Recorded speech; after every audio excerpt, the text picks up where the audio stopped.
Leah, thank you so much for coming on and sharing those tips with our group.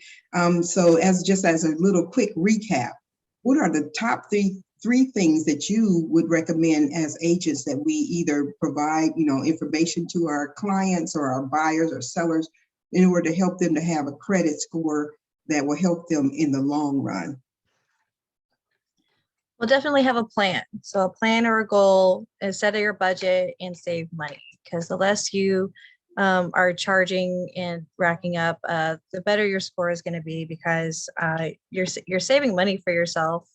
So you have that to rely on. So being self-reliant does definitely help your credit score.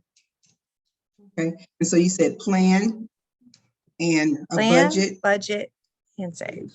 And save. All right.